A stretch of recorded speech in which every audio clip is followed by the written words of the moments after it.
Morning, তোমরা সব কেমন আছো? আমি ভালো আছি, আশা করছি তোমরাও ভালো থাকবে।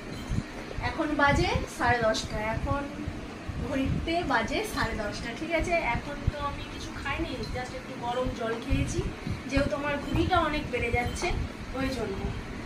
তোমাদেরও যদি কারো ঘুড়ি থাকে তোমরাও খেতে পারো, তাহলে ঘুড়িটা কমে যাবে। এবারে আমার খাবার ইচ্ছা হচ্ছে কিছু, কিন্তু এখন দেখছি বাইরে রোদ অনেক, বাইরে যেতেও ভালো লাগছে না। তো আমার একটুখানি করি একটা নতুন রেসিপি, চলে আসো দেখা যাক কি করি। আর আমার অ্যালেক্স কি করছে দেখো একটু, টয়লেট করে ফেলেছে। টয়লেট সব আগে রেডি করে রেখেছি করার জন্য। প্রথমে আছে পেঁয়াজ কুচি, লঙ্কা কুচি, তারপরে আছে টমেটো কুচি, তারপরে আছে রুটি নিয়ে নিয়েছি। রুটিগুলোকে আমি একটু জল দিয়ে ধুয়ে নিয়েছি, তারপরে চিপে চিপে একটু রেখে দিয়েছি। আর এর সঙ্গে লাগবে দুটো ডিম, তারপরে লাগবে বাটার, আর লাগবে তোমার টমেটো সস, ঠিক আছে।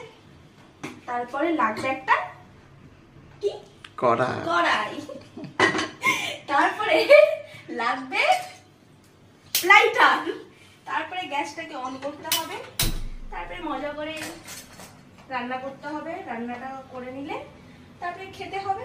তারপরে রান্নাটা করে কেমন রান্নাটা হচ্ছে তারপরে আমি তোমাদেরকে দেখাচ্ছি, ঠিক আছে।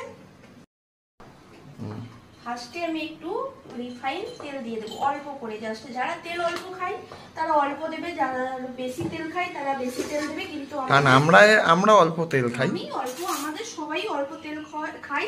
যেহেতু আমার একটু সমস্যা রয়েছে, সিস্টেম প্রবলেম আছে, ওই জন্য আমাকে তেল খেতেই বারণ করে দিয়েছে। তারপরে আমি তেল একটু না দিলে তো হয়ে গেছে। দেখেছো আমি তেল একদমই দিইনি, তার মধ্যেই ব্রাউন কালার হয়ে গেছে। এবারে দিয়ে দেবো টমেটো কুচি, যারা যেরকম ঝাল খায় সেরকম দেবে। আমি অল্প ঝাল খাই, আমি দুটো লঙ্কা কুচি দিয়েছি, যারা যেমন পরিমাণ মতো ঝাল খাবে দেবে।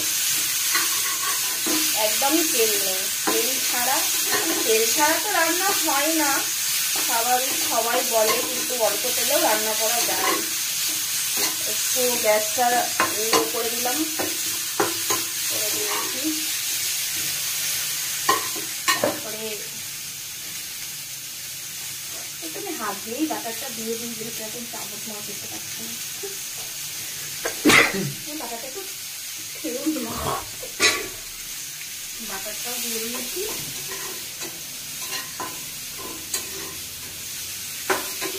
তারপরে আমি এর মধ্যে দিয়ে দেব দুটো ডিম।